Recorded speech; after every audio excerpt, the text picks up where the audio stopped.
pagtulunan. Sultihan ta mo kani nga topiko, daghan billions of people ang nangailad niini. Sultihan ta mo. Bisan pa sa atong kapanahunan, bisan pag diri sa Mindanao sa Philippines, daghan ang nailad niining pagtulunan mo nang buwako nato karon nga gabi. Mauni ang belief sa yawa nga dili ta mamatay igsoon. Para nato bakak kini. Kay si anong siba nang mamatay gyud. Pero ngining yawa dili ka mamatay. And this is immortality of the soul. Ang yawa mo'y pasangin lang nato nining tanan. Wa, pasulan ta tinuod ba ni? Is there any consciousness in death? Kani ba nangamatay pasulan tayo? Ngano makikisurya man sila pagkamatay ni Rico yan? Alam namin bro, nandyan ka lang. Alam namin na you are now in heaven bro, and you hear us, and you see us here. Makikisurya tinuod ba? Nga ang naong nangamatay, makadungog pa. Ang taong nangamatay, makaila pa. Makikisurya, let's pamina mo. I-share gihapon eh. Dili po na hintanan. I-share magigisunan. Kito bago na ginipasunan tayo, kaning mga very controversial nga mga understanding nga mali. Ha? I-share magigisunan. Palihog lang. Para mas daghan na nakakita, daghan na makadungog, daghan na panlanginan, niining nga topik yung magigisunan. What is this soul, Pastor Lantaya?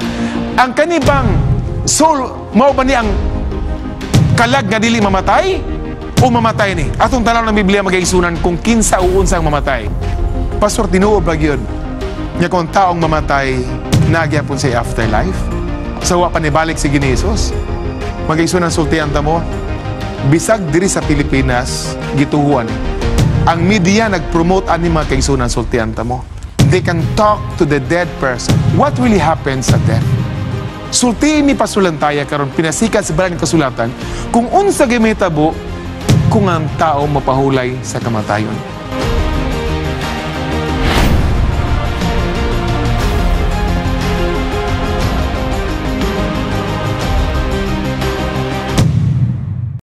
Nalipay mi nga daghan gihapon ang nagatanaw matagabi sa YouTube, sa Facebook.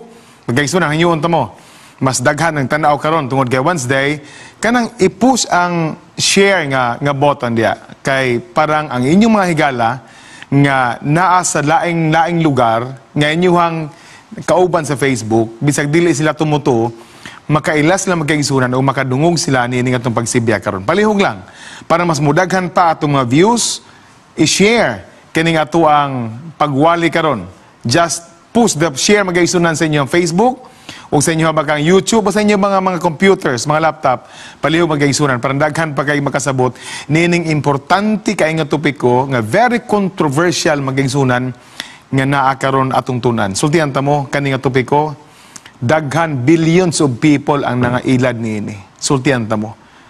Bisan pa sa atong kapanahunan, bisan pag diri sa Mindanao sa Philippines, daghan ang nailad ni ining pagtulunan mo nang buwako nato karon nga gabi. Tunan nato magigison. Iyan po ni Pasulantaya, iyan po natong programa nga mas madungog ni sa mga tao nga adunay kalibog mahitungod ining importante kay nga topiko nga ato paghisigutan karon mga kaigsunan. Ang topic nato tonight is entitled The Pyramids, the Bible, and the Secret of Death Revealed. Pastor Lantaya, isulti daw ka namo, unsa gyud ang kahintang sa taong mamatay? Kung ako mamatay, Pastor Lantaya, unsa man akong kahintang? Tinod ba nga mudritso dayon kog langit kung maayo ko? Diretso ba nga moadto dayon ko og impierno kung daotan ko? O asa ko ibutang, Pastor Lantaya? These questions magkaigsunan would be answered by our presentation karon nga gabi. Sugdan nato magkaigsunan. Sa milabay nga mga gabi, gisgutan nato ng pyramids, and I already told you unsa ang rason nga nang gitukod kaning mga pyramid in Egypt. And I want to tell you nga kaning pyramid magkaigsunan gitukod kani aron adunay life immortal or immortality of the soul. Mamatay ka, ilang pero mamatay, dili mamatay magkaigsunan. Gihaya, gilubong na, pero para nila naagyapoy afterlife. Nga conscious gihapon magkaigsunan if you are placed in the pyramid. And this is the reason why. Sa gisulti na o gabi, 120,000 slaves ang naghimo magkaigsunan sa pyramid near Cairo in Egypt. O it took them 20 years to build that pyramid. Inani day kagihatagan ng importansya ang pagtukod. Tungod kay para nila, adunay kinabuhi, walay kamatayon kung ikaw ibutang sa pyramid magkaigsunan. Now, kung mo adto tani ining pyramid, atong makitaan, in a narrow street, magkakita ta magkaigsunan ni mga lubnganan sa mga pero. lubnganan sa mga influential nga mga tao, kanang mga dato nga panimalay, are being placed in the pyramid. And you know what? Sulod sa pyramid magkaigsunan, adunay sa tomb niya, adunay duha, ngadto lamang sa tulo ka mga areas o mga coffin, kaning mummy-like coffin magkaigsunan, nga gibutang dito sa lubnganan. Di po pwede nga, daghano na po kayo, kay limited man ng space sa ilang tomb inside the pyramid. Ug sultihan ta mo, naapo day pagbalsamar magkaigsunan in their time. No? Unsa man ni buhaton, Pastor? These bodies placed in the coffins or underground tombs require the embalming process. I want to tell you, nga sa atong kapanahonan, ang nangamatay karon, di ba? Ibalsamar na to. And then kaning pagbalsamar di ay, gikan pa po na sila magkaigsunan. Naapo day paglimpyo. Sa tuwa diri, kwaon ng tanan ng mga organs, tinai, atay, mga colon, magkaigsunan tanan, kwaon. Kwaon ng fluid, kwaon po ang iyahang dugo magkaigsunan. And then ilabay sa atong mga funeral parlor karon, ilabay na magkaigsunan, no? Ilubong na nila ang mga organs sa tao nga nangamatay. In Egypt, the same is true. Nga aduna po'y imbal sa magkaigsunan. I want to tell you, human nga malimpyo ang tao, ilang doktor mo'y mag-opera magkaigsunan sa taong patay. Kwaon ang tanan organ sa lawas, except the heart. I want to tell you, atay, tinai, ang kasing-kasing ang tanan niya organs except the heart. And then human niya malimpyo na magkaigsunan, gikuan ng dugo, gikuan ng tubig, kaning lawas sa tao nga namatay magkaigsunan, ilaning puston og white cloth. Unya ipatangag, ibutang dito ang Book of the Dead. What is in the Book of the Dead, Pastor? Mao magkaigsunan, collection of hymns, spells and instructions for the passage into the afterlife. Tiyaw na, this is the passage for the afterlife. Butangan na siya mga kanta, mga sinulat magkaigsunan, o mga instruction para sa passage into eternal life. Gitawag na siya Book of the Dead. Gisulat ni siya sa papyrus, o gibutang magkaigsunan dito sa lawas. Take note, ng tanan nga matay, butangan siya og Book of the Dead magkaigsunan, which is the passage into the afterlife. And I want to tell you that kining ilang malubnganan, adunay sinulat, inscription were written on coffins and the walls of the tombs to protect the spirit of the deceased. They thought, ngang espiritu magkaigsunan sa namatay, adunay gyapoy protection. Let's go to the heart. Nga naman, Pastor, nga, wa man giapil og labay ang kasing-kasing. What is in the heart? Magkaigsunan, sultihan tamo sa ilang concept, ang heart di ay magkaigsunan, timbangon ang heart. Tanawa, kung may tabo kung timbangon ang heart. The heart was never removed during the embalming process, since it would need to be weighed by the gods to determine one's destiny in the afterlife. Tanaw magkaigsunan. Kung ang kasing-kasing daw bugat, ngibalan sa magkaigsunan sa feather of Maat. Kani si feather Maat magkaigsunan, this is the goddess of justice. So, look at this one. Kung ang iya ganing kasing-kasing bugat, that means daghan nagsala, kana nga tao magkaigsunan, it would be grabbed and devoured eternally. Walay afterlife.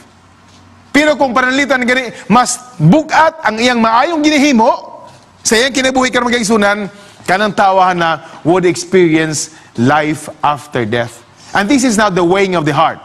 Kaning nasa kung to magkaigsunan is the heart, o nasa wala, mo na siya ang Maat, the goddess of justice. Nga kung ang imo ganing lawas, ang imo ganing kasing-kasing bugat, you will be devoured, you will be grabbed, and you will die eternally. No afterlife. Pero ganik pas magbukat ning naayong ginubuhat nimo, magkaigsunan, you'd be given the passage to the afterlife. I want to tell you. And after that, it's not only like that. Patindugon pag gining patay magkaigsunan, og i-open ang iyahang baba. It is the opening of the mouth ceremony. Unsa magipasabot ni Pastor Lantaya, kaning ablihan ng baba nga ceremony. Now, opening the mouth was a ritual performed at the end of the mummification process that was believed to be o to re-enable the deceased to eat. Magkakaon pa daw magkaigsunan na namatay, makaginhawa pa daw, makakita pa daw, ug makadungog pa daw, ug makig-interact pa gyud sa iyang hinigugma sa kinabuhi nga involved gyapon sa ilahang kinabuhi. Look at that. Ug sultihan ta mo magkaigsunan kaning practice is being done before, and it is also believed by millions and billions of people until today. Adunay duha ka mga immortal spirits. Ang una gitawag og sika. Sika magkaigsunan, samtang mapatay ang tao, kani sika magkaigsunan, magpabilin lang sa iyang lawas. Mo ni magaigsunan ang iyahang ka in the hieroglyphs, no? Mo magaigsunan iyang symbolism si ka. The other one, nga immortal spirit is Siba. Siba magaigsunan ang feather-like spirit, mulakaw ni siya sa lawas kung ang lawas sa tao mamatay na. So duha, si ka magpabilin, ug Siba magaigsunan mulakaw gikan sa tao nga namatay. Atong tanaw ng historian nga mao si Herodotus. Iyang gisulti magaigsunan. Kini, the Egyptians were the first who maintained the following doctrine. 2, that the human soul is immortal. Take note of that. That human soul is immortal. Sa ito pa, bisan pag mamatay ta, pero wa ta namatay magaigsunan kay immortal ta, dili ta mamatay. And at the death of the body, enters into some other living thing, then coming to the birth, and after passing through all creatures of the land, sea and air, it enters once more into the human body at birth, a cycle which it completes in 3,000 years. And there are Greeks who have used this doctrine, some earlier and some later, as if it were their own. This is also adopted by the Greeks. Kanigyapon nga pagtulunan. Kani gihapon magaigsunan nga belief.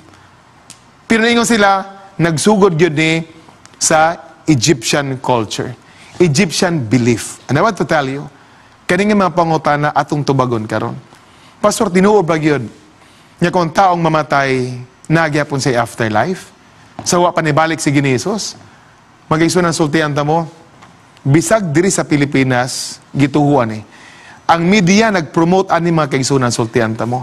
They can talk to the dead person. I can remember, ang atong actor nga si Rico Yan, namatay many years back. Na ako pagkamatay magaigsunan na live sa TV, namatay biasa sa Seventh-day Adventist Sanitarium sa Palawan. Dito siya namatay magaigsunan. So nakita ang Palawan nga sanitarium that time, dito namatay si Rico Yan. Paghaya magaigsunan sultian ta mo, nakadungog ko sa TV, ingon niya mga barkada po, ng mga artista nga, bro, alam namin, nandyan ka lang. You hear us, you see us. Alam mo, ang ginagawa namin dito, we cannot see you, bro, but I know that you are hearing us, and you are, wow! Makaigsunan, this concept of the Egyptians are being practiced even by Filipinos today. Makaigsunan, sultihan ta mo. Sa gisultihan ako, daghan billions ang ila nini. But the question is, pasulantaya, what really happens at death? Sultiin mi pasulantaya karon pinasikat sa balang kasulatan kung unsa gimitabo kung ang tao mapahulay sa kamatayon. Pasulantaya, ang kamatayon ba mao ba ni ang katapusan sa panahon? Pasulantaya, na pa ba'y pagkabanhaw? Na ba'y immortality nga ihatag kanato? Pasulantaya, unsa man kanang naa sa lubnganan karon kumusta man sila? Tinod ba ni pasulantaya nga magbalik-balik ang taong minatay? What is really the state of the dead? I want to answer that based on what the Bible is saying. Magkaigsunan, sa gisulti na ako, nagtanaw karon, please share. I-share ni, kay kanang inyong mga higala, kaila nga wa kay balos kamaturan, karon makaila sila magkaigsunan as we answer what is really the state of the dead. Grabe bugat ni magkaigsunan. Ako makahila ko magunhaw na nini. Nga daghang mga tao nga nailad ni ining pagtulunan magkaigsunan nga mali. Musa atong tanawon, tubago na ito magkaigsunan. Ang pangutana pasulantaya, ang kalagba, dili mamatay? Tinod mo pasulantaya nga ang kalag dili mamatay?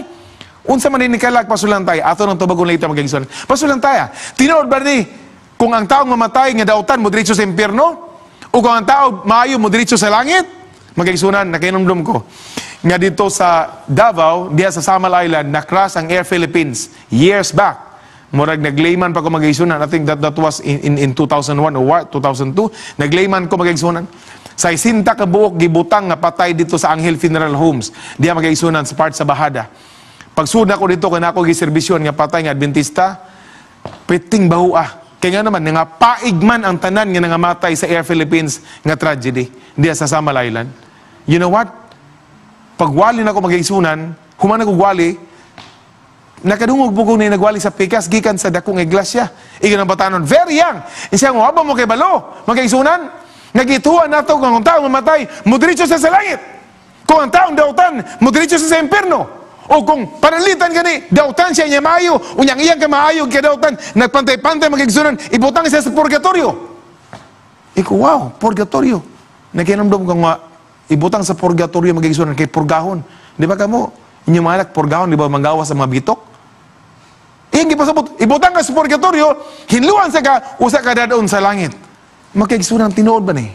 To bago ni Pasulantaya, may tungod sa balang kasulatan in the Bible, kung tinuod ba nga kung ang tao mamatay mo diretso sa langit kung maayo siya? O kung daotan siya mo diretso sa impyerno, o kung midya-midya iyang sala, magigsunan, ibutang siya sa purgatorio, kay purgahon sa siya, usa dadaon sa langit. We will try to answer magigsunan. Pasulantaya, you tell us, what or where can we find the answers to this question? Pasulantaya, palihog. Kaya gi-share na namo ni karon sa mong cellphone. Daghan na, og mga tao, mga higalan na mo, nga nakadungog, nakakita ni Pasulantaya, palihog, tubaga. Kani nga mga pangutana, diretso ba sa langit? Diretso sa impyerno? Diretso ba sa purgatorio? Asa man Pasulantaya? Where can we find the answers, mga igsunan? I want to tell you that what does the Bible teach about the idea of immortal soul? It's in the Bible. Let's go back to the creation. The first book of the Bible, Genesis, na itubag magkaigsunan. Atong tanawon. And the Lord God formed man of the dust of the ground. Ang Ginoo gyud magkaigsunan, minupurma og tao, gikan gyud sa abo sa yuta. Og iyahang gigininiwaan sa iyang ilong, sa ginhawa sa kinabuhi, and man became a living soul. Paminaw mo na ako para masabtan nato. Si Pasulantaya is a living soul. Kamu nga paminaw na ako karon, kamo po ang buhi nga kalag. We are the living soul. Pero unsa man component na ito magkaigsunan? Gikan di ayta sa balas sa dagat, balas magkaigsunan, yuta magkaigsunan, o ang espiritu nga mo gininhawa sa Ginoo equals the living soul. Ayaw kalimot. Para hindi ta maglibog. Para may balang yun nato kung unsa din ni ang ato ang kalag. Unsa dahi ta magkaigsunan. Tinuod ba ni nga adunay immortality of the soul. So dust, gikan magkaigsunan ta, gikan ta sa yuta, plus espiritu sa Diyos magkaigsunan na himutag living soul. Always say, the elements of earth plus the breath of God magkaigsunan equals a living being. Living being and living soul are just the same. Living soul means the living person. We are now the living soul. We are now the living being. We are now the living person. Kita ni mga kaigsunan. Atong tanawon, what is the soul, Pasulantaya? Ang kanibang soul, mao ba ni ang kalag nga dili mamatay? O mamatay ni? Atong tanaw ng Biblia magaigsunan kung kinsa o unsang mamatay. In Ezekiel 18:14 na ganayon, the soul who sins shall die. Tanawa, ang kalag magaigsunan, kita karon kalag. Ang kalag di ay nga nakasala o makasala, siya mamatay. Look at this magaigsunan. Another name for soul in the Bible is person. Soul, kalag, Pasulantaya, I am a person, I am a soul, magkaigsunan, or life in the Bible. Ang Ezekiel 18:14, the same text, pero this is translated in today's English version. The person who sins is the one who will die. Sa Pikas ka translation, the soul who sins shall die. So the soul magkaigsunan and the person are just the same. Sa lalayan ng mga English translation, mga kaigsunan.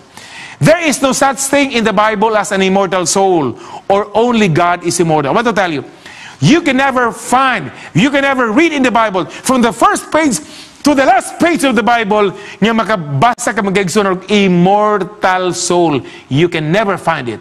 Di ginani mo makitaan, mabasa sa banal nga kasulatan. Kaya nga naman, wala may immortal soul magkaigsunan in our time today. Only God is immortal. Atong tanaw ng Biblia, ang Matthew 16:25 and 26. For whoever desires to save his life, kamantay mo ng yellow diha, life, L-I-F-E, will lose it. But whoever loses his life for my sake will find it. In verse 25, in verse 26 magkaigsunan, tanawa, the first word that is being used is life. Pero sa verse 26, tanawa, for what profit it is for a man if he gains the whole world and loses his own soul? Ganiyan life, karon soul. Or what will a man give in exchange for his soul? Magkaigsunan, life and soul are just the same. In the same text, verse 25 and verse 26 magkaigsunan. I want to tell you, only God is immortal. Pastor Lantaya, what is mortal? Mortal means subject to death. Kaning lawas ni Pastor Lantaya is subject to death. Your body is also subject to death. Your soul, ikaw magiging living person, living being, is also subject to death. We are a mortal being. Immortal means imperishable.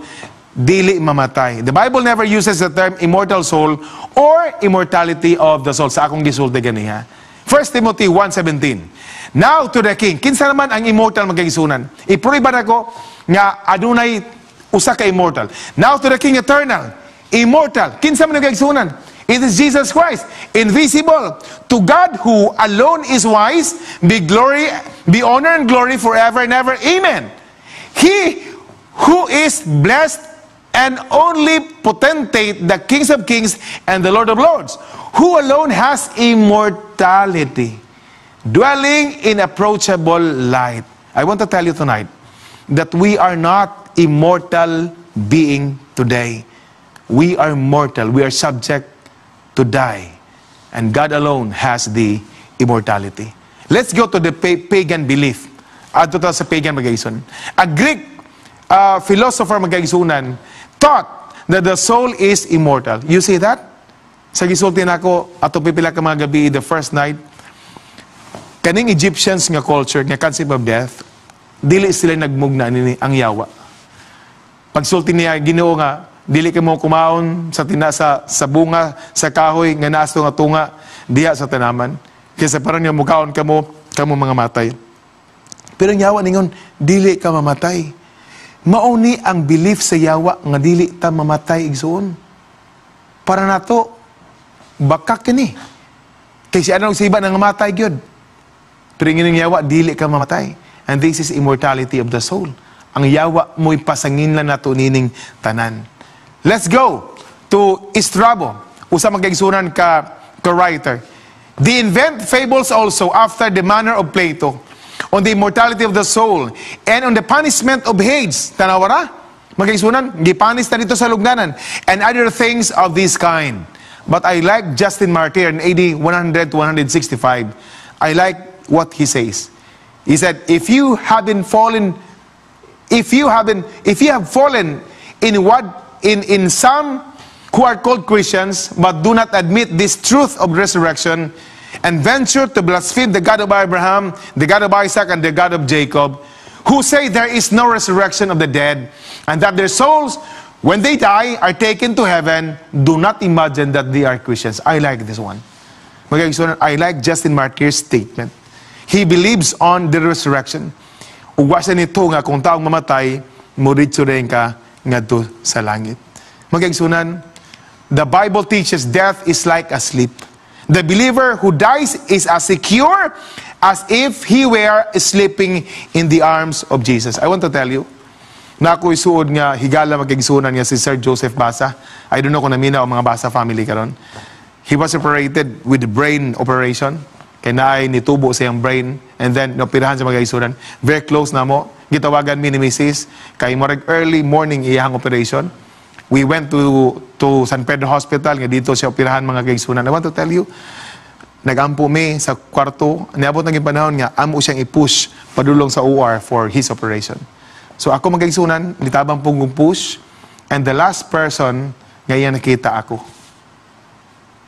Ingon siyang wife, pag matagod niya, ang gipangitan niya, dili ang asawa, ako yung gipangitan. Asa man si Pastor James Lee? Asa man to si Pastor James Lee? Magkaigsunan, gioperahan siya, gipatulog siya, o pagmata niya, ang last niya nakita, maupod ang iyang gipangitan. Magkaigsunan. I also experienced that in last September 9 when I was operated. Kaya bala mamutanan yan, operahan ko magkaigsunan sa akong balatian. Grabe, nakulbaan ko nga, gibutangan ako diri anesthesia, unya gipatulog ko. Wagi ko kibol magkaigsunan, gihiwa na niya akong tiyan rin. Wagi ko malay. Glenny, wagi ko malay nga gihiwa na ako diri. Wagi ko, natulog ko magkaigsunan, gipatulog ko. I want to tell you, death is just like that. Gipatulog lang ta magkaigsunan. Sultihan ta mo, wala kita ang tanan, nakasulay na kita ng matay ta. Pastor Himuros. Di ba? Nalipay ko nga si Pastor Himuros magkaigsunan. Ma'am Gio Himuros na aron diri sa akong tubangan. Kay nagdala sila sa 1,000 missionaries gikan sa Southern Mindanao Mission. Lagot kay ko kay nagdalagdag ang isda magkaigsunan. So ako po nang ipahin-bahin dayon sa mga SPUC families. I want to tell you nga kitang tanan ba nakasulay ni kitang murag nga matay no? Kana bitong hinanok nitong tulog bitong watay damgo. Iyan ang Biblia, ang kamatayon sama lang sa pagkatulog magkaigsunan. But spiritualism teaches that the soul is immortal. The devil can use these false ideas about death to deceive us and to deceive the world. When he says, you will not die. There is immortality of the soul. Ang yawa, mo'y nagmugna nini, mga kaigsunan. I want to tell you that. Ang 1 Corinthians 15:51 to 52. Iyon ang Biblia. Behold, I tell you a mystery. A mystery that is not being sold by the Egyptians. The mystery that is not being sold by the Babylonians. The mystery that is not being sold by Chinese people. The mystery that is not being sold by this false belief, mga kaigsunan. And what is this mystery, Pastor Lantaya? That we shall not all sleep, but we shall all be changed in a moment, in a twinkling of an eye, at the last trumpet, for the trumpet will sound. And the dead in Christ will rise first. And the dead will be raised incorruptible. And we shall be changed. I like this statement from the Bible. Magkaigsunan, atong balikan. Gikan ta sa abo sa yuta. O giginhawan tas Ginoo sa iyang ginhawa sa atong ilong. O nahimog kitang living soul. Pasulan tayo, sa panahon nga ang taong mamatay, asa man ay padulong ang tao. Ang Biblia magkaigsunan. Ecclesiastes 12 verse 7 na kanayon. Then the dust nga gikan ta magkaigsunan will return to the earth. Mabitan ng ipanglubong karon, nakadungog ko magkaigsunan, high school ko na ay sa Panabo, nakakita may gilungon magkaigsunan nga for how many years nga gilubong nya man gikalot. Nakita na ko magkaigsunan nga ang iyang lawas nga naporma pa karon na abo na taon. Unya ang nabilin nito ang iya na lang kalabira. Ang Biblia sakto gid nga ikaw o ang abo nga gikan ang abo magkaigsunan mubalik ngadto sa yuta di niya sa gikan o ang spirit nga giginhawa sa Ginoo magkaigsunan gihuyop sa Ginoo sa ilong ni adan og di ba magkaigsunan mubalik po sa Dios nga mo naghatag niini. I want to tell you that. So dili di ang tao moadto sa langit diretso magkaigsunan. Dili ang tao mo diretso sa impierno. Asa din ang tao magkaigsunan? Asa din ang living soul magkaigsunan? Pagkamatay gyud, ang atong lawas mobalik sa abo, ug ang espiritu mobalik sa Dios nga mo naghatag niini. The Old Testament Hebrew word for the spirit is yurak magkaigsunan, that which means breath. So ang spirit magkaigsunan mao ni ang giginhawa. Giginhawa magkaigsunan sa nato karon. And the spirit and soul are different. Mao ni magkaigsunan naglibog mga tao. Pastor, kaning espiritu ug kalag pastor mao mo gid pastor. No, the spirit and soul are different magkaigsunan because the soul is the composition of the body and the spirit. Nasabtan niyo magkaigsunan unsa dining soul? Ang soul magkaigsunan dili parehas sa espiritu. Kay espiritu magkaigsunan mo ni kauban sa lawas nga mahimutang soul, mahimutang living being. So the spirit and the soul are different. The spirit or breath of life, the power of life goes back to God. Mao to gisulot magkaigsunan sa Ecclesiastes. Nya kaning espiritu magkaigsunan, nabulag naman sa lawas kana namatay naman, mubalik ni ngadto sa Ginoo. Ang Biblia biya nagsulti magkaigsunan. Nya ang atong gininhawa di ay ug ang espiritu are the same thing, no? Kaning breath magkaigsunan ng spirit are the same thing. Nga naman, tanawa, ang Job 27 verse 10 kanayon. All the while my breath is in me, ingon si Job magkaigsunan, and the Spirit of God is in my nostrils. It's just the same. The breath and the Spirit are the same magkaigsunan. All the while, my breath is in me, and the Spirit of God is in my nostrils. I want to tell you, pang! Pusil magkaigsunan. Confirm sa doktor nga patay. One pulso. I want to tell you, mao nang panahon na nga nagbulag na ang lawas o ang espiritu. Once again sa James 2:26, the body without the spirit is dead. Ang lawas di ay nga nahimulag na magkaigsunan sa espiritu. Kung iusahon ni sila, kung mag-uban ning lawas o espiritu, buhi ang tao. Pero ganing magbulag na magkaigsunan ang lawas o espiritu, patay na kana nga tao. Take note of that. Ang pangutana, natubag na ito nga mga pangutana magkaigsunan. Nana po yung pangutana, pasunang taya. Kanibang nangamatay, nakibalo ba na sila sa atong Sudan? Pasulan tayo, kanina nangamatay ba?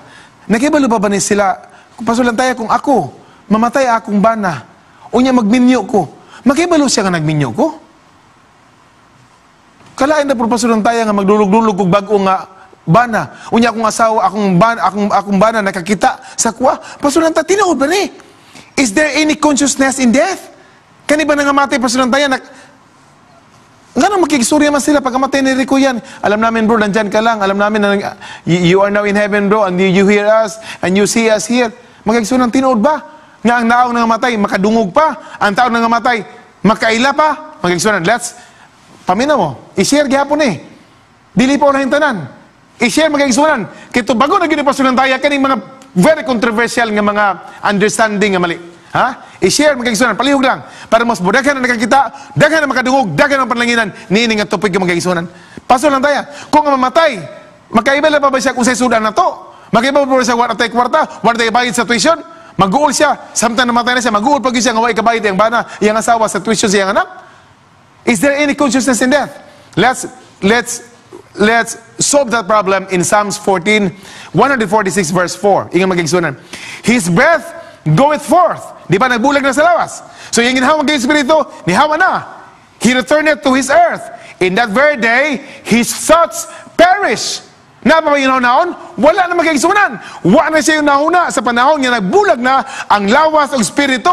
Magkaigsunan. Nga naman, ang iyahang breath, nilakaw na magkaigsunan, nibalik na magkaigsunan. Unya, ang kanang adlaw, wa na siya gihuna-huna. So, wa na siya kibalo sa sudan mo. Wa siya kibalo magkaigsunan kung ang imong utang wa pa nimong gibayaran. No! Unsa pa yun? For the living know that they will die, but the dead know nothing. Pasulang tayo, tinuod ba ni nga, magbalik-balik ning minatay? Nabi ay dagan nadunggan ako na, pastor, nakita ang ginako, pastor, di balik yun, pastor. Mamaw ba? Ikaw dili ito, isakin sa dito, pastor. Magigsunan, wagi mo balik na. Okay, for the living know that they will die, but the dead know nothing. Kasi nakainomdom kong sigilanon sa amahan o anak. Loving kayo na sila, kaya namatay naman yung asawa. So, yung anak, magigsunan, mga tulog sila, ayang habulan niyang anak, and then matulog sila, palanggan niyang anak. Nagkasakit ang amahan, namatay ang amahan. Pagkamatay, magigsunan, noon sa paghaya, ganun mo pinagwali nga. Abi, ay mo kabalaka, kay kanan yung amahan niya namatay, inyo rigid po ng masangpit. Nya kana ibiya sila usay mapakita-kita no sa maputo nagwali nga mo giwali magigsunan. So paggalubog na ang bata naginusaran niya iyang balay dusan nanas. Natulog ng bata magigsunan mga alas 10 sa gabi. Pastila pagkatulog niya karon ingon siya pastila no tinuod ka to nga mobalik-balik si papa. So nahadlok ng bata magigsunan siya gilubong na mo gitanod pero unsa man to nagwali nga murag masangpit para nako si papa. Mao man niya pagtulog ng magigsunan nga mali. Hantod pagdaing tug ni magigsunan agay na maginitikang sa ilang hagdanan. Sa kinsa na, wa mo ginitubag sa pastilan si Papa ginibalik. Si Papa ginibalik. So ikaw nga bata o si bato nimo. Tago kang habol. Tago sa habol. Bukod ka sa habol si Papa na gini. Patay na mo to kung nibalik man na siya. Ano ba? Magigsunan. Ni doon na gini. Hangtod yun ni hikap sa iya. Isa man na yun. Pinakurog na sa magigsunan. So ang habol, iya na yung balatang. Iya man na hangin makasod. Tago ka sa habol magigsunan. Uy. Naunsa man gibirahon po ng habol sa iya. Birahanay sila sa habol. Iyang ibirang habol, ibira po itong katong tao magigsunan niya. Nisaka ko no, nga iyang papa. And then, he finally understood and realized, siya dili ni si papa. Dili ni si papa. Kasi si papa tagaan kong habol. Kanikuan kong habol. Magigsunan, when I heard the story, I laugh. For the living know that they will die, but the dead know anything. Anything ba? Nothing. Wa na di ay hunanaon. Wa na nihibalaan ang taong minatay, mga kaigsunan. Ilang gugma, wala na. Ang ilang pagdumot, ang ilang pagsilos, mga kaigsunan, nangawala na tanan. I want to tell you that. Ha? The Bible teaches that death is just like a sleep that lasts until Christ's second coming. The Bible writers declare death asleep more than 50 times in the Bible. You see that? 50 times ginabalik-balik, mabasa na ito mag-explain in the Bible, nga ang atong pagkatulog, ang kamatayon, sama lang sa pagkatulog. Let's go to David, no? In Psalms 13:3, o sa inyo na David, consider and hear me, O Lord. Nakikistorya siya sa Ginoo magkikisunan. And sa consider and hear me, O Lord my God. Buhi pa si David magkikisunan, hapit na siya mamatay. Enlighten my eyes, lest I sleep the sleep of death. Tiyaw mo na? Muingin mo nga si David na nasa langit karon because he is a man after God's own heart? No! Ika si David Ginoo, naatulog pa ko sa tulog sa kamatayon. Sa ato pa si David, wala pa magkaigsunan. Natulog pa rin si David karon sa iyang lubnganan. I want to tell you that. Next, let's go to Job magkaigsunan, to John. Our friend Lazarus. In John 11:11-14, ato makita magkaigsunan, si Lazarus. Si Lazarus namatay. Gikalubong na siya magkaigsunan 4 days na ang lubong niya. Our friend Lazarus sleeps. Ingin ni Ginisos. Namatay na, pero ang description ni Ginisos, ang atong higala nga si Lazarus, natulog. Muadto ko, aron ako siyang pukawon. O sige, yun sa mga tinon magigsunan. Then his disciples said, Lord, if he sleeps, he will get well. Kaya kibalo sila nagbalatian. Siya kung natulog siya, maayo na siya. O sa itubag ni Ginisos magigsunan. However, Jesus spoke to his death. But they thought that he was speaking about taking rest in sleep. Kaya gisulti ni Ginisos, akong pukawon, kinatulog siya. Then Jesus said to them plainly, Lazarus is dead. Si Lazarus namatay yun. Pero kabantay kang description ni Ginisos, ingon niya, natulog si Lazarus. Jesus said to her, sa iyang igsoon, mag-igsuunan nga si Martha, wala mo kong di-blame, nga kung napaunda ka, di pa na mamatay mo igsuon, mag-igsuunan, mo ingon ni Martha. Pero ang tubag ni Ginisos kaniya, Jesus said to her, your brother will rise again. Karon paminaw mo nako. Atong tanawon o hibalon ang theology ni Martha. Unsa man ang gituwa ni Martha magigsunan? Nito ba si Martha nga kung ang taong mamatay mo dito sa langit? Nito ba si Martha magigsunan kung ang taong mamatay mo dito sa impyerno? Atong tanawon, pinagi niya nga teksto magigsunan. Jesus explained to Martha that even death cannot snatch away our assurance of eternal life. What did Martha believe about death? Look at this one. Dituod ba ni si Martha nagtuo magigsunan kung ang taong mamatay mo dito sa langit? Paminaw mo nako. Tinuduanay niya akong magsulti gisulti na ako ni kay daghang nangailan nini. Daghang mga tao nga nito magigsunan sa mali nga pagtulon. Busa kita nga naminaw karon, i-share po ni magigsunan para daghang makadungog niining wali sa maayong balita. Tanawa, unsa man ang pagtuo ni Martha may tungos kamatayon? What did Martha believe about death magigsunan? Martha said to him, ingon siya bukaon, ingon ni Martha, I know that he will rise again in the resurrection at the last day. Magigsunan, tanawa gyud ang gituhan ni Martha. Ningon siya, kibalo ko, nga imo siyang pukaon, mabanhaw siya sa panahon pa nga banhaw ang mga minatay sa katapusan niya panahon. Wa pa na niabot magigsunan. Mao pa na gibaabot nato. Mao po di ay ang pagbati o pagtuo ni Martha. So wala din ito si Martha magigsunan nga kung taong mamatay mo diretso langit. Wa nito si Martha magigsunan nga kung taong mamatay mo diretso impyerno. Ang gito niya magigsunan nga ang tao na ara sa lubnganan o nagapaabot dahil sa pagbalik sa Ginoo nga sila banhaon. This is what Martha believed. Mao po tayo yung pagtuo magigsunan. Si Pastor Lantaya o si Martha pariha o pagtuo. Nga doon ay pagkabanhaw magigsunan unya sa ulahay mga adlaw sa pagbalik sa atong Ginoo. And Jesus said to her, I am the resurrection and the life. He who believes in me, though he may die, but he shall live again. And what happened? He went to Lazaro and said, Lazaro, come forth. Ug nibangon magkigsunan si Lazaro. I want to tell you, when the Lord will come, pruiba magkigsunan ang pagabanaw ni Lazaro. Nga ang Ginoo nato mupabangon po sa mga tao nga namatay sa iyang makamot. The resurrection of Lazarus is a proof that Jesus will raise our believing loved ones too. Magkigsunan sa pagbalik sa Ginoo, pas nila nindot kayo nga mangita ay mong mama asa mo to kong anak pagkanindot magkigsunan kung kita maging uban gyud ni Ginisos sa langit. Paso lang tayo tubagan niya pangutana. Abo na nasabtan ang kamatuoran. Pero mobalik ta Ginoo sa pagkamatay ni Ginisos pasulan taya. Kabantay ka tong duha ka gibitay niya nga mga kawatan. Ang isa ningon, kung ikaw ang anak sa Dios, luwasa mo kagaling, luwasa pod mi. Apa nang isa magigsin isa nga, Ginoo, hinumdumi bi ako sa imong gingharian. And this is the answer of Jesus. Pamina mo ha? Magigsunan. We will play with words today. Ha? Ipasabot nako. Luke 23:43. And Jesus said to him, assuredly I say to you, Kama, today you will be with me in paradise. Tinood ba ni pasulan tayo? Mao ba ni pagkasulat sa Biblia gyud? And Jesus said to him, assuredly I say to you, Kama, karong adlaw magig-uban ka nako sa gingharian. Tinood ba ni? Mao ba ni gisulti ni Ginisos? Magigsunan? Let's go to the next slide para masabtan nato. Okay? And Jesus said to him, assuredly I say to you today, Kama, you will be with me in paradise. Asa may sakto pa sulantaya? Ang kama before sa today o ang kama after sa today? Magkaigsunan kay sultihan ta mo. Kung ang kama gani before sa today, sultihan ta ka, atong adlaw dayon. Pagkamatay magkaigsunan, niad sila sa kingarian, giya ang taong tulisan. Kung ang kama naas before sa today.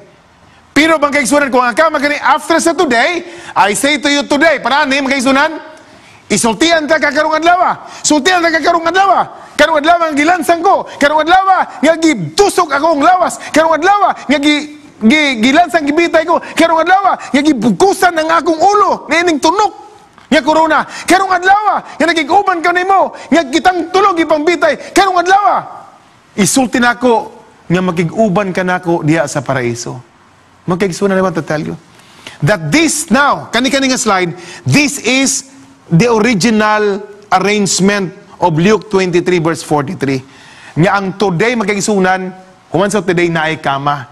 Kana bita magkaigsunan today before sa kama, nahitabo na magkaigsunan 13 years after the book was written. 13 years after the first century magkaigsunan, it was written in the Middle Ages. Giusab nig mga tao magkaigsunan nga nakiglabad sa pagtulunan sa balaan na kasulatan. So I want to tell you, I say you today, kama, this is the right. Dili itong, I say to you, kama, today. Mali ito magkaigsunan. I hope nga nasabtan ninyo. Because, why? I-pray ba na ako? Sige ni Jesus, namatay, Biyernes. Pagkasabado magkaigsunan, sila nga napahulay siya. Pagka Domingo, nabanhaw siya. Sa ato pa, continued pa itong siya nga, I tell you, that today, He will be with me in paradise. Nato ba si Jesus sa langit magkaigsunan na ng Biyernes pagkamatay niya? Wala! Nga naman, naapagka na si Jesus pagkasabado o pagka Domingo magkaigsunan. And this is what the Bible says. Para yun, ipuy ba ginako nga mali ito magkaigsunan ang pagkakonstruct sa sentence. Jesus said to her, kang Mary magkaigsunan, do not cling to me, for I have not yet ascended to my Father. Nasabtan ninyo magkaigsunan? Klaro kayo. Paingon sila, Pastor, atong adlaw yun, nagig-uban tong tulisan, dito sa langit. No! Sige ni Jesus, wa pa niya ito sa langit magkaigsunan. Jesus said to her, do not cling to me, for I have not yet ascended to my Father. Kaklaro na magkaigsunan? So maghimo kong sentence ha, paminaw mo. Lagi babae na tanaw ron, hapoy mga lalaki, atong tanawon kung tinod ba ni. Kung ang mga babae, ganahan ba aning panultihon magkaigsunan? A woman without her man is nothing. Musugot mo na mga babae. Ma'am Joy Moros, ganahan ka ni. Nga ang babae daw, kung wala iyang lalaki, walay kapuslanan. Ang babae daw, kung wala si Pastor Himoros, walay kapuslanan. Ang babae daw magkaigsunan, a woman without her man is nothing. Mutuo ba ka ni Glenny? Nga, the woman without her man is nothing? Si Glenny, wala ba iyab ni? So you are nothing. Kaya wala kay lalaki. Ha? Pero atong tanaw magkaigsunan, let's play with the kama. Okay, mga di magkawasaban magkaigsunan. Ganyan, the woman without her man is nothing. Pero tanaw magkaigsunan, butan na itong kama. A woman, kama, without her, kama, man is nothing. Asa may ginahan ni? Ikaw mga lalaki, ginahan ka ni? O babae, asa may ginahan mo? Ang first sentence o the next sentence, that the woman without her man is nothing. Pero sa lain yung sentence magkaigsunan, nga mag-play ta sa placement sa kama, mao ni, a woman without her man is nothing. The same sentence magkaigsunan, pero nag-play lang sa pagbutang sa kama, nagkanalain ang iyang pagsabot. And this is also what happened. Original text magkaigsunan, and Jesus said to him, today, kama, you will be with me in paradise. Ato ba, sultihan ta kakarong adlaw, nga magiguban ka nako diha sa paraiso. O death, where is thy sting? O grave, where is thy victory? Magkaigsunan, nakadungog sugilanon sa usa ka amahan nga nagdala siyang anak dito sa park. Nagsaka sila sakyanan, pagsaka ng sakyanan, open sila og door. Naunsa nga na may buyog magkaigsunan ng kasulod. Pagsulod sa buyog, ingon, Papa, you stop the car and kill the bee. Kay mo allergic kay ko pa ba sa sting? Magkaigsunan, si Pastor Barnhouse, ipalong sa sakyanan, ang gihimo ni magkaigsunan, iyang gidakop ang maong bee, gikumot ni magkaigsunan, pero niya gipatay, tataw niyang gibuyan. Padayon sila glakaw. Pagsunod magkaigsunan, ningon na po ng bata, Papa, nibalik man ang bee, nga imong gidakop, nga wani mo gipatay. This time, papatya na gyud kay tingalig, wa ko nabakan gana, pero bakan ko karon. Gipasabak sa magkaigsunan siyang papa, diri sa iyahang paa, ug dingin ng papa, Nak, look at my hand. Look at my hand. O ang mata ni tanaw sa kamot, and say, look at my hand. The sting of death is in my hand. Pagdakop na, ganihanak, nagpapa ako, o kanang buyog karon nga naglupad-lupad, di na ngay kadlukan, kay wala na siya ikot, wala na siya sting. And this is challenged by God. Oh death, where is your sting? Oh grave, where is the victory? Mga namang kaigsunan. But thanks be to God, who gives us victory through our Lord Jesus Christ. I want to tell you, young people, I want to tell you, church, today, nga nagkapaminaw, nagpasalamat ta, nga si Jesus nagpakamatay, kanimo, kanako, ug nakadaog kita magkaigsunan, pinagi, diha kaniya. For the Lord himself shall descend from heaven with a shout, with the voice of the archangel, and with the trumpet of God, and the dead in Christ shall rise first. Magkaigsunan. Then we who are alive and remain shall be caught up together with them in the clouds to meet the Lord in the air, and then we shall ever be with the Lord. Pagbalik sa Ginoo magkaigsunan, mumatay mong mama, pangitaon ka, asa man si Johnny. Kung di ka makita magkaigsunan, it is a tragedy. Pagmata ni mo magkaigsunan, pangitaon ni mo, ang imong hinigugmang igsuon nga babae, asa man ang akong igsuon, wala diri. It is a tragedy. I want to tell magkaigsunan, the Lord will come and He will resurrect the dead, magkaigsunan, and He will give us life eternal, immortality of the soul when the Lord will come. Corinthians 15:53, for this corruptible must put on incorruption. Kaning lawas din magkaigsunan madunot, pagkasuluban sa lawas kadi na madunot. Ug kanideng lawas nga himalatyon, pagkasuluban sa lawas nga di na mamatay. There is immortality when the Lord will come. Are you longing for that day? Pastor Lantay is longing for that day that will come. Niyang akong papa, ang akong igsuon nga babae, magigsuon na gihigugman ako kayo. Niuna na karon nga matay na sa milabay nga makatuigan. And I long for that day that when the Lord will come, He will put on us immortality, and we will not die anymore, and we will live with Him eternally. Magkaigsunan, ang Ginoo mubalik. O ang pagbalik sa Ginoo maghatag kanimo og kanako og kasiguruhan nga pagasuluban ta sa lawas nga diin himalatyon. Karong adlaw, karong nga gabihon, nagampo ako kanimo nga bisag unsa ang nakapababag sa imuha, balik ang Jesus, and to look forward. Dili ka magpailad ni ining mga tao sa palibot nimo nga mali ang pagtulunan. Stand for what is truth. Kuptigyod ang pagbalik ni Jesus. This is our living hope. Magkaigsunan. Bisan pag kita mamatay, kung kita muto kaniya, pagabanhawon ta, ug tagaan taglawas nga di na madunot, ug tagaan taglawas nga di na mamatay. Are you longing for the day?